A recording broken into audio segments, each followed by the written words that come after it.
রাজ্যের মাদ্রাসাগুলোতে নিয়োগের পরীক্ষা হয়েছিল 2010 সালে। তারপর থেকে 2024 সাল পর্যন্ত 14 বছর কেটে গেলেও পরীক্ষায় উত্তীর্ণদের চাকরি হয়নি, সম্পন্ন হয়নি কোনো নিয়োগ প্রক্রিয়াই।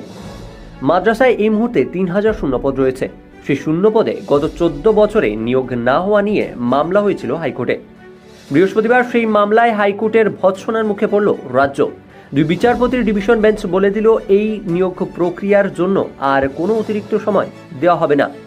আগামী 3 মাসের মধ্যে ওই 3000 পদে নিয়োগ সম্পন্ন করতে হবে। পাশাপাশি এতদিন ওই নিয়োগ না করার জন্য জরিমানাও দিতে হবে মাদ্রাসা সার্ভিস কমিশনকে। বৃহস্পতিবার বিচারপতি হরিশ টন্ডন এবং বিচারপতি প্রসেনজিৎ বিশ্বাসের ডিভিশন বেঞ্চে উঠেছিল মামলাটি। সেখানেই মামলাকারী আইনজীবী গত 14 বছর ধরে ওই শূন্য পদে নিয়োগের ক্ষেত্রে মাদ্রাসা সার্ভিস কমিশনের টালবাহানার কথা তুলে ধরেন। অন্যদিকে কমিশন জানায়, তারা ওই নিয়োগ প্রক্রিয়া বাতিল করে নতুন করে পরীক্ষা নিয়ে নিয়োগ শুরু করতে চায়, কিন্তু সেই প্রস্তাব শোনামাত্র নাকচ করে দেন হাইকোর্টের দুই বিচারপতি। ডিভিশন বেঞ্চ বলে, আর অতিরিক্ত কোনো সময় নয়, 3 মাসের মধ্যেই আদালতের নির্দেশ কার্যকর করতে হবে কমিশনকে। এতদিন সময় নিয়েও নির্দেশ পালন না করার জন্য 2 লক্ষ টাকা জরিমানাও দিতে হবে তাদের। 2010 সালে বাম আমলে মাদ্রাসার গ্রুপ ডি পদে কর্মী নিয়োগের পরীক্ষা হয়।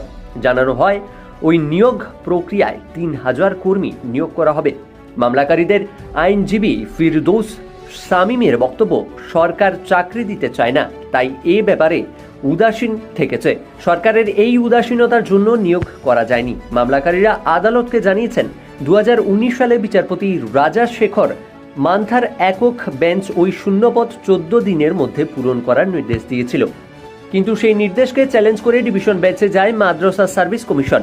পরের বছর একক বেঞ্চের নির্দেশ বহাল রাখে ডিভিশন বেঞ্চ, কিন্তু তারপরেও নিয়োগ হয়নি। সে সময় কোভিড পরিস্থিতির কারণে নির্দেশ কার্যকর করার জন্য আদালতের কাছে 6 মাস সময় চেয়েছিল কমিশন।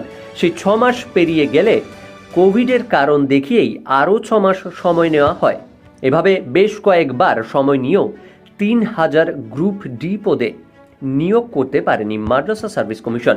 বৃহস্পতিবার দুপক্ষের বক্তব্য শোনার পর আদালত জানিয়েছে, একাধিকবার আদালতের নির্দেশ কার্যকর না করা এবং বারবার সময় নিয়েও নির্দেশ পালন করতে না পারার জন্য মাদ্রাসা সার্ভিস কমিশনকে 2 লক্ষ টাকা জরিমানা দিতে হবে।